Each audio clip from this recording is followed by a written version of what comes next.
tokko taane milkiidha hundi keenya haa tokkoomnu wal jibbaatu yoo dhukkuba wal jibbarraa haa fagaannu humnaan qabnu yoo facaane jabinni yoo tokko taane humnaan qabnu yoo facaane jabinni yoo tokko taane kan qabanne jirru diini islaamaati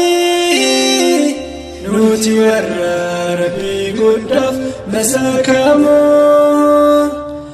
amantii heeraa fi seera ofii qabu seera qaroomni shaarre zamana kamu addaan baasa dhugaaf dharaa daandii jiru bara bara seera yoomuu haaraa kan abadan jaarree kan qaroomni tokko dhufe isan shaarree kan keessattuuf laallu daawwitii jireenya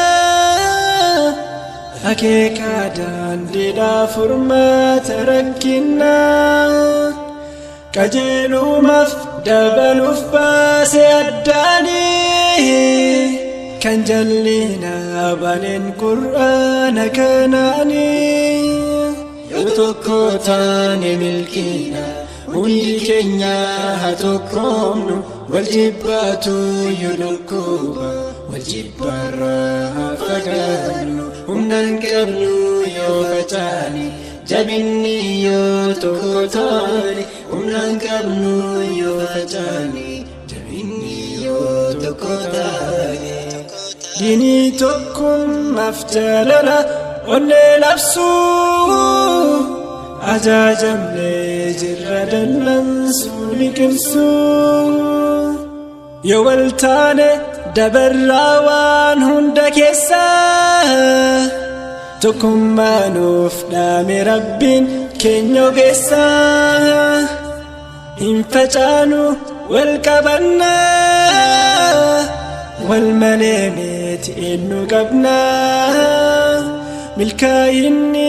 obboleessaa siif milkiidha milkii obboleessa kan kee hin jibbiini yoo wal taane fuulduratti tarkaanfannaa diinii qowwaa qabuu qabnaan ta'uu cabni akka nuti tokkummaan deemnu wal faana walaa tafarraguun jedhe qur'aanaan fakkeenya nuuf ta'a jiruun sahaabota dhugaan wal jaalatu guutuu onneedhaanii wal jaallatu waliif mararfatu hundaan waliif yaadu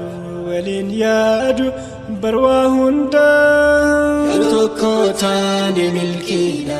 hundi keenya haa tokkoomnu wal jibbaatu yoo dhukkuba wal jibbarraa haa fagaannu humnaan qabnu yoo facaane jabinni yoo tokko taane humnaan qabnu yoo facaane jabinni yoo tokko taane humnaan qabnu yoo facaane jabinni yoo tokko taane humnaan qabnu yoo facaane jabinni yoo tokko taane